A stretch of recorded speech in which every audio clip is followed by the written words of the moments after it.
Good evening. This chapter in our Tozer text discussed some of the trends in the levels of education that many minorities have experienced throughout history within the United States and some of the possible causes of those trends. I found this to be a very interesting topic. There were many areas that I was not aware of, and quite frankly, many that I hadn't considered before. In many studies concerning minorities, the subjects taken into consideration are broken down into 5 primary groups: African Americans, Hispanic or Latino, Native Americans or Inuits, Asian or Oriental, and White Caucasian or White Non-Hispanic, which makes me not understand where Spanish ethnicity falls. Upon further study, each one of these groups can be broken down into vastly different groups as well. The White Caucasian group can be broken into over 24 ethnic groups descending from European countries and Russia. Asian can be broken down into Japanese, Korean, Chinese, Mongolian, Pacific Islanders, Pakistani, and a dozen others. Native Americans can be broken down into several dozen different tribes from across the North America to include the United States and Canada. Hispanic can be broken down into Mexican, Cuban, Puerto Rican, Dominican, Chilean, Ecuadorian, Peruvian, Brazilian, and numerous other from South America, Central America, and the Caribbean islands. African Americans into many subgroups of nationalities and tribes from across Africa.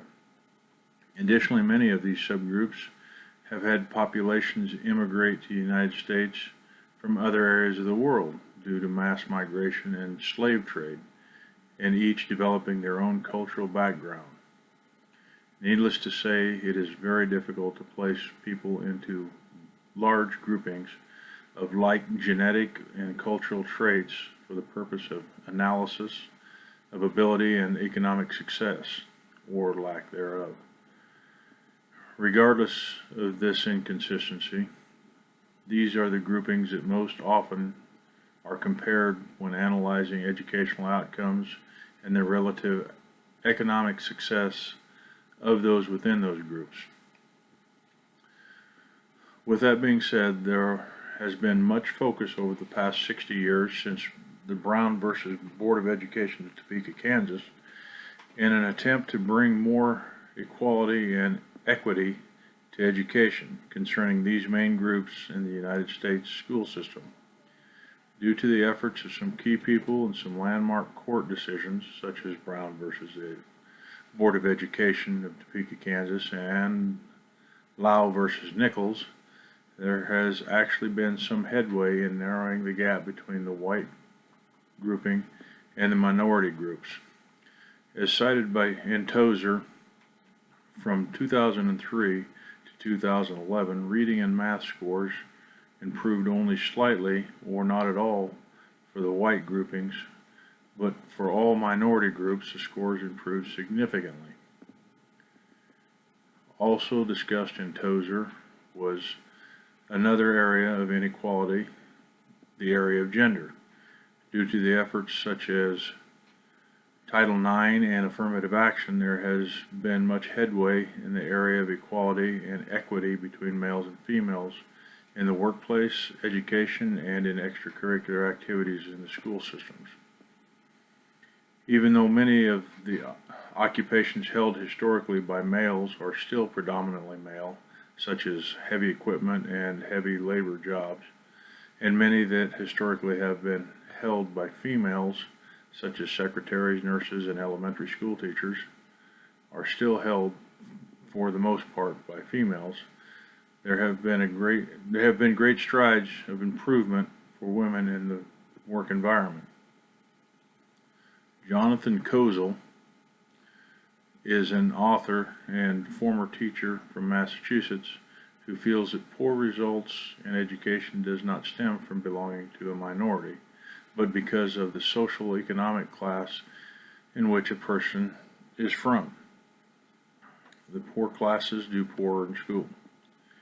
He stated in a 1985 interview, which can be found as an internet link on the reference page, that approximately 1/3 of the United States population was not literate to the point of not being able to read a newspaper. Most of this group were in the lower income social classes. He attributed this primarily to the depressed conditions of the schools in the lower income and poor districts to which the students attended school, consisting of poor facility conditions, lower paid teachers, poor quality and fewer teaching materials, and poor attitudes towards education as a whole. He states that if parents are poorly educated, then it is much more difficult for a student to learn because they cannot get help with their homework, and the parents are less likely to be involved with school activities or be interested in the student's education at all.